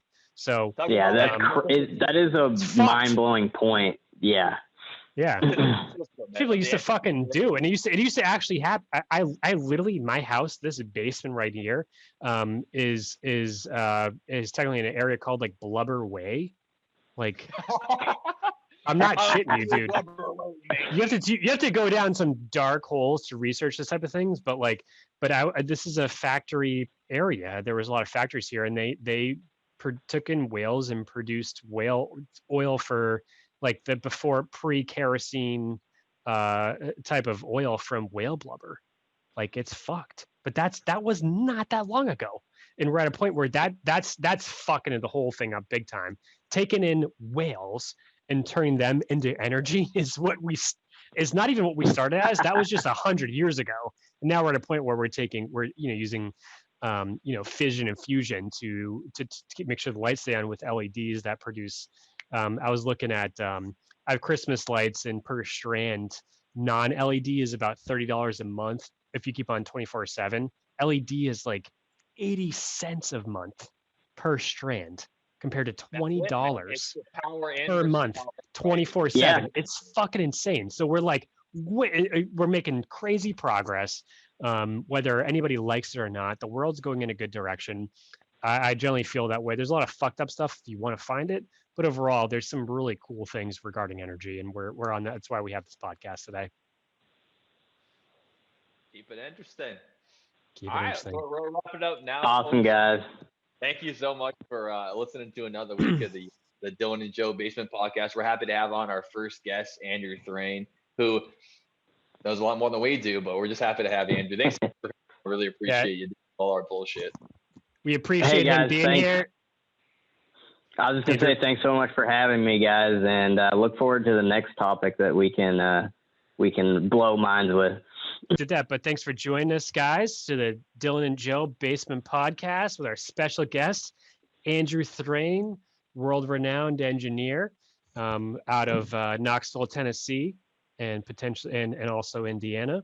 You can join us next week for another crazy topic. Who knows what could happen? No one's picked it yet.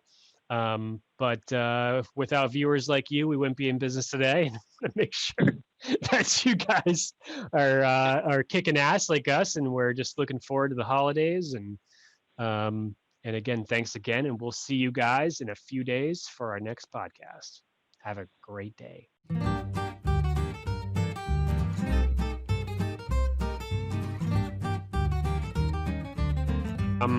What exactly did you just say? Because that I lost my train of thought.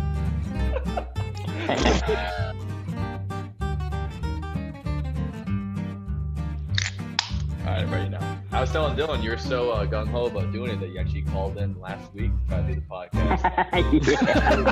Yeah, you did. Yeah, we got this thing going on besides this. Okay, pal.